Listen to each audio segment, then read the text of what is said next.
ብራዚል ቨርሰስ ሞሮኮ የታሪክ ቁርሾ ወይንስ የአፍሪካ ዳግም ተአምር? የ2026 ዓለም ዋንጫ ትንፋሽ ሰባሪ ፍልሚያ። ሰላም ጤና ይስጥልኝ ውድ የስፖርት ቤተሰቦች፣ የዓለም እግር ኳስ አፍቃሪዎች አይናቸውን ወደ ኒው ጀርሲ ሜትላይፍ ስታዲየም የጣሉበት ሰዓት ላይ ደርሰናል። ዛሬ ሌሊት 7 ሰዓት ላይ ሁለት የተለያዩ አህጉራት ግዙፎች፣ ሁለት የተለያዩ የታሪክና የባህል ማማዎች እርስ በርስ ይጋጠማሉ። በአንድ በኩል የ5 ጊዜው የዓለም ሻምፒዮን የሳምባ እግር ኳስ ማስተሮች ብራዚል፣ በሌላ በኩል የ2022 ዓለም ዋንጫ ታምረኞች የወቅቱ የአፍሪካ ሻምፒዮኖች ሞሮኮ። ይህ ጨዋታ ተራ ምድብ ጨዋታ አይደለም። ይህ ጨዋታ የታሪክ የክብርና የዳግም መረጋገጫ ፍልሚያ ነው። የስታቲስቲክስ ባለሙያዎች ግምት ሰጥተዋል።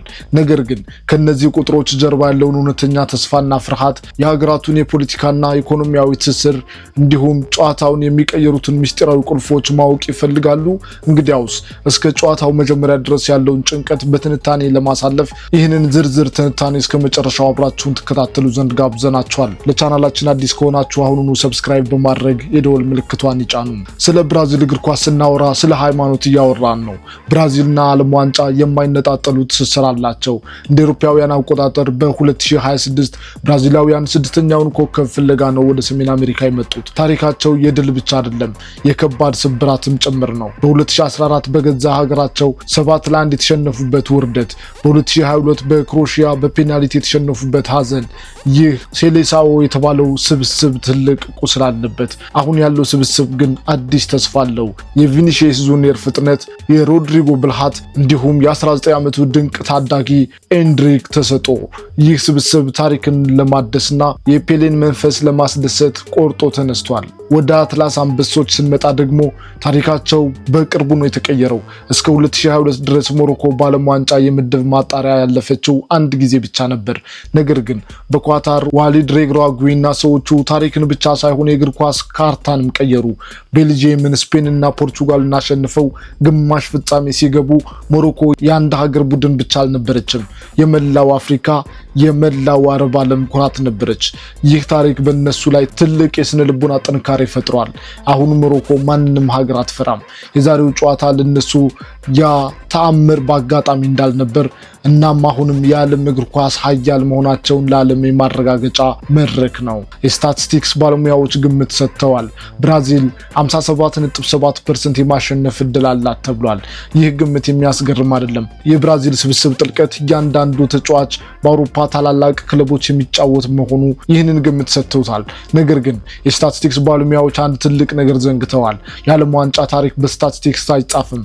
በተለይም ሞሮኮ በትልቅ ጨዋታ ላይ ስትሆን ማስታወስ የሚገባው ትልቅ ቁርሾ አለ። እንደ አውሮፓውያን አቆጣጠር በማርች 2023 በታንጀር ሞሮኮ በአንድ የወዳጅነት ጨዋታ ብራዚልን 2-1 አሸንፋለች። ያ ጨዋታ ለሞሮኮ ታሪካዊ ነበር። ብራዚልን በታሪካቸው ማሸነፋቸው ያ መጀመሪያ ነበር። ብራዚላውያን ያንን ሽንፈት የወዳጅነት ጨዋታ ነው ብለው ቢያጣጥሉትም ዛሬ በዓለም ዋንጫ መድረክ ላይ ያንን ሽንፈት ለመቀበልና ክብራቸውን ለመመለስ ነው የሚገቡት። ሞሮኮ ደግሞ ያ ድል በአጋጣሚ እንዳልነበር ለማሳየት ፍልሚያው እጅግ ይሞቃል። ጨዋታው በስታዲየም ብቻ አይወሰንም። በሀገራቱ መካከል ያለው ፖለቲካዊና ኢኮኖሚያዊ ትስስር ለጨዋታው ተጨማሪ ጣዕም ይሰጠዋል። ብራዚልና ሞሮኮ መጥፎ ግንኙነት የላቸውም። ይልቁንም ግንኙነታቸው በጥሩ ሁኔታ ላይ ነው። ኢኮኖሚያዊ ትስስራቸውን ብናይ ትልቁ ግንኙነታቸው በግብርና ላይ ነው። ሞሮኮ የዓለም ግዙፍ የፎስፌት አምራች ሀገር ናት። ብራዚል ደግሞ የዓለም ግዙፍ የግብርና ምርቶች አኩሪ አተርና በቆሎ ላኪ ናት። ብራዚል የግብርና ምርቶቿን ለማሳደግ የሞሮኮ ፎስፌት እጅግ ያስፈልጋታል። ሞሮኮ ደግሞ የብራዚል እህል ትገዛለች። ይህ ማለት ጨዋታው ሲያልቅም ሁለቱም ሀገራት አንዱ ለሌላኛው የሚያስፈልጉ ወዳጆች ናቸው። በስታዲየም ጦርነት ቢመስልም ከስታዲየም ውጭ ግን የአጋርነት ስሜት አለ። ፖለቲካና ባህላዊ ትስስርን እንመልከት። ብራዚል ከአረብ ዓለም ጋር ያላት ግንኙነት እያደገ ነው። ሞሮኮ ለብራዚል ወደ አፍሪካና ወደ አረብ ዓለም መግቢያ በር ልትሆን ትችላለች። በአፍሪካ እግር ኳስ ሞሮኮ ያላት ተጽዕኖ ከፍተኛ ነው። ብራዚል ያንን ተጽዕኖ ታከብራለች። ስለዚህ ይህ ጨዋታ በሁለቱ ጓደኛሞች መካከል የሚደረግ ነገር ግን ደግሞ ማንነታቸውን የሚፈትኑበት የክብር ፍልሚያ ነው። በሰላማዊ ግንኙነት ላይ የተመሰረተ ስፖርታዊ ተቀናቃኝነት። ጨዋታውን ማን ያሸንፋል? የእድል ግምት ለብራዚል ቢሆንም የጨዋታው ጣፈንታ የሚወሰነው በእነዚህ ቁልፍ ግጥሚያዎች ላይ ነው። ቪኒሲየስ ጁኒየርና አሽራፍ ሀኪሚ። ይህ የጨዋታው ትልቁ ቁልፍ ነው። የዓለም ፈጣኑ አጥቂ ቨርሰስ የዓለም ፈጣኑ ተከላካይ። ሁለቱም በሪያል ማድሪድ አብረው ተጫውተዋል። አንዱ ሌላውን በሚገባ ያውቀዋል። ቪኒሲየስ በግራ በኩል ሲያጠቃ፣ ሀኪሚ በቀኝ በኩል ይከላከላል። ቪኒሲየስ ካሸነፈ ብራዚል ግብ ታገባለች።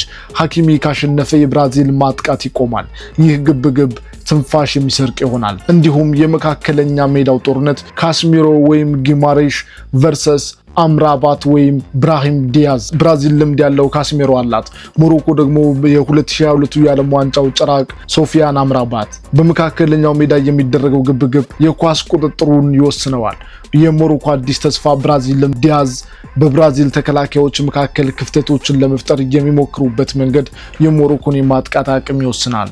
ብራዚል እንደ ተመራጭ ሀገር ግፊት አለባት።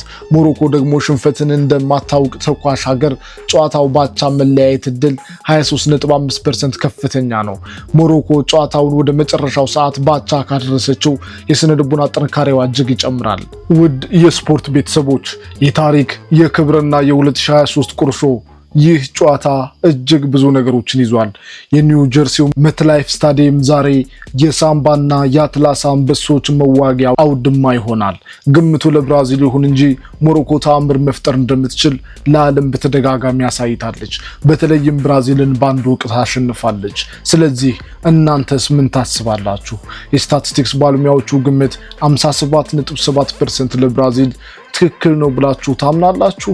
የእናንተን ግምት አሁኑኑ ከታች ባለው ኮሜንት መስጫ ላይ አስፍሩልን። ለምሳሌ ብራዚል 3-1 ታሸንፋለች ወይም ሞሮኮ በፔናልቲ ታሸንፋለች፣ ትሸነፋለች እያላችሁ የራሳችሁን ሀሳብ ኮሜንት ላይ አስቀምጡ። ቪዲዮውን ከወደዳችሁት ላይክ ማድረግ እንዳትረሱ፣ እንዲሁም ሰብስክራይብ በማድረግ ቤተሰብ ሁኑ። ለሌሎች የስፖርት ቤተሰቦችም ሼር አድርጉላቸው። ከጨዋታው በኋላ በአዲስ ትንታኔ እስክንገናኝ መልካም ጨዋታ፣ መልካም ቀን።